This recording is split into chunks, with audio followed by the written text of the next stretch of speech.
Welcome to today's Explainer. We're going to be unraveling one of the most complex, sprawling forensic puzzles in modern criminal history.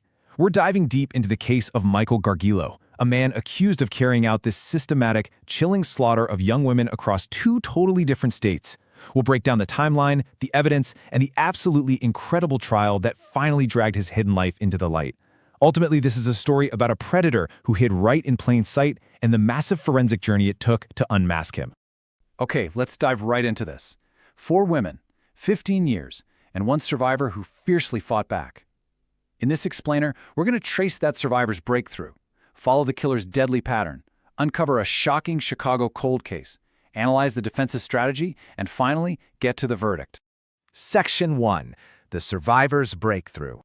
So, to really understand how the dominoes finally fell in this decades-long investigation, we actually have to start right in the middle of our timeline. It's 2008 in Santa Monica, California. Just listen to these exact, chilling words from Michelle Murphy, who testified about the absolute nightmare of waking up to a man stabbing her in her own bed. Now, Michelle is only 5'1", but she miraculously fought back. She literally wrapped her bare hands around the blade of the knife, brought her legs up to her chest, and physically shoved this guy off her bed. During that struggle, she forced the attacker to accidentally cut himself. I mean, just think about the sheer willpower it takes to do that. It was a moment of incredible bravery that fundamentally changed the trajectory of this entire case. Because of her miraculous fight, she handed police a massive trail of evidence. Michelle noticed her attacker was left-handed, and bizarrely, as he fled down her hallway, she heard him utter the words, "I am sorry," which is just so eerie. But most importantly, because he cut himself, he left his own blood in her apartment, on her bedsheets. He literally left a blood trail leading out the door, down the concrete steps, across the alley, and straight to his own apartment. The DNA was a direct hit. It belonged to her neighbor, a repairman named Michael Gargiulo. Instantly, he becomes the prime suspect. It's just a wild reminder to all of us how a single drop of DNA can instantly unmask a monster. Section 2. Tracing the deadly pattern. And you know, this brilliantly illustrates how forensic science can work backwards. Once authorities had Gargiulo's DNA and his distinct method of operating from that 2008 attack, they started looking at older unsolved murders. And what they found was a chilling pattern of extreme patience and a huge geographic spread. We start way back in 1993 with 18-year-old Tricia Pacaccio outside Chicago. Then there's this massive 8-year gap before the 2001 murder of 22-year-old Ashley Ellerin in Hollywood. 4 years later, Maria Bruno in El Monte in 2005. And finally, the attempted murder of Michelle Murphy in 2008. The sheer span of time here shows us a killer who was incredibly careful, methodical, and totally willing to wait years between his attacks. When you break down the prosecution's forensic mountain linking Gargiulo to the earlier California murders, the proximity alone is terrifying. Gargiulo lived right across the courtyard from Maria Bruno, and within just hundreds of feet of Ashley Ellerin. He was always dangerously close to his victims. In Maria Bruno's case, the killer left behind a blue surgical bootie right outside her door. It had a drop of Maria's blood on it, and Gargiulo's DNA was found right on the elastic band. In Ashley Ellerin's case, she was brutally attacked from behind with over 47 stab wounds during an incredibly narrow window of time, which points to a killer who knew exactly when to strike. So, what exactly was the prosecution's theory of his MO? Well, he was a killer who basically gathered real-time intelligence. He surveilled these women at odd hours, completely injecting himself into their lives. He ambushed them in their own homes and always used a knife. In fact, prosecutors pointed out he had actually studied the Anarchist Cookbook, which specifically details how to kill with a knife by going for the throat. Forensic psychologists noted that he didn't assault his victims. Instead, the absolute control over life and death itself became his sexualized thrill. It really forces you to reconsider the whole concept of a safe haven, knowing someone could be actively watching from right next door. Section 3. The Chicago Cold Case. Now, to truly prove this pattern to a Los Angeles jury, prosecutors made an 1,800-mile jump backward to a 1993 cold case in a quiet Illinois suburb. Back in 1997, Gargiulo was working at a Hollywood nightclub. While cruising down Sunset Boulevard one night, he casually confessed to 2 fellow bouncers, uttering this incredibly disturbing phrase, "I actually left the bitch on the step for dead." At the time, they just thought it was crazy talk. But in 2011, after a national television broadcast aired the details of Tricia Pacaccio's murder, who tragically was indeed left for dead on her family's front step, those bouncers realized the horrific truth of what he'd said and immediately came forward to authorities. Okay, keep this ratio in your head, 50-50. Why is that crucial? Well, Tricia Pacaccio was Gargiulo's neighbor back in Illinois and actually a close friend of his brother.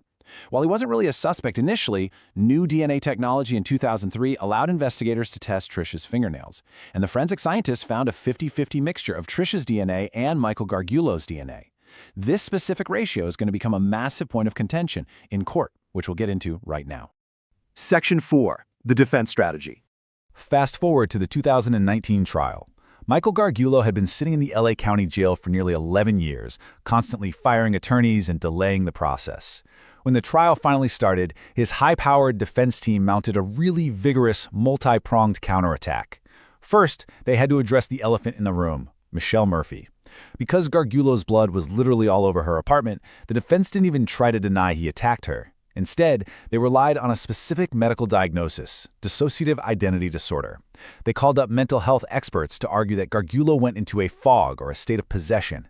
They claimed that when he suddenly stopped, said "I am sorry" and ran out, it was because he snapped out of this alternate personality state, meaning he lacked the actual malice aforethought required for an attempted murder charge.